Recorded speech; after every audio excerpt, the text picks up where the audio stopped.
অনুরাগীর ছোঁয়া আজকের পর্বে দেখা যায় দীপা যখন ডক্টর সান্যালকে বলে ইরাকে দেখে ডাক্তারবাবু ভয় পাচ্ছে, তখন ডক্টর সান্যাল বলেন ইরাকে কি এই বাড়িতে রাখতেই হবে। দীপা বলে ইরা ডাক্তারবাবুর স্ত্রী। ডক্টর সান্যাল বলেন সূর্যের মধ্যে কোনো একটা ব্রেন ফ্যাক্ট কাজ করছে, তাই সে কে ভালো কে খারাপ বুঝতে পারছে, যেমন বাচ্চারা কোনটা গুড টাচ কোনটা ব্যাড টাচ বুঝতে পারে। এরই মধ্যে ইরা আসে, সে এসে বলে তোমরা নিশ্চয়ই আমাকে নিয়ে কথা বলছো, সূর্য সুস্থ হলেই আমি চলে যাব।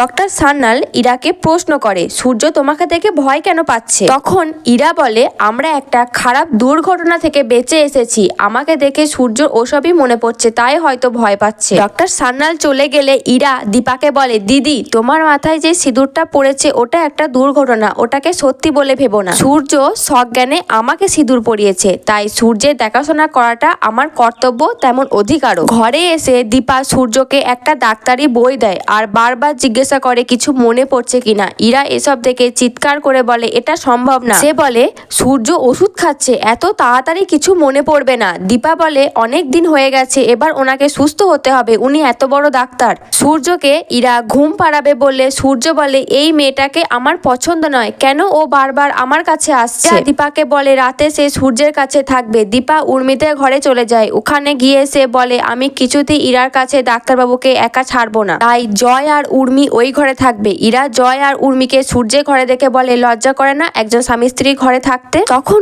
উর্মি বলে ধরে নাও আজ আমরা তোমাদের বিয়ের বাসর জাগবো। ইরা রাতে সবারই ঘুমের সুযোগ নিয়ে সূর্যের ড্রয়ার খুলতে গেলে উর্মি ধরে ফেলে। ইরা তখন জল খাওয়ার বাহানা করে। সকালে অজয়বাবু আসেন জামাই ষষ্ঠী উপলক্ষে, বাড়িতেও অনুজা ভিক্টরের জন্য জামাই ষষ্ঠীর আয়োজন করে। পরের পর্বে দেখা যায় সবার ব্যস্ততার সুযোগ নিয়ে ইরা সূর্যের ঘর খুলতে গেলে লাবণ্যর কাছে ধরা পড়ে যায়। ইরা কি এবারও কোনো চালাকি করে বেঁচে যাবে? জানতে হলে দেখতে থাকুন টলিউড গল্প। আর অনুরাগের ছোঁয়ার পরবর্তী আপডেটগুলি পাওয়ার জন্য আমার চ্যানেলটিকে সাবস্ক্রাইব করে পাশে থাকা বেল আইকনটি ক্লিক করে রাখবেন। আর ভিডিওটি ভালো লাগলে অবশ্যই একটি লাইক করবেন।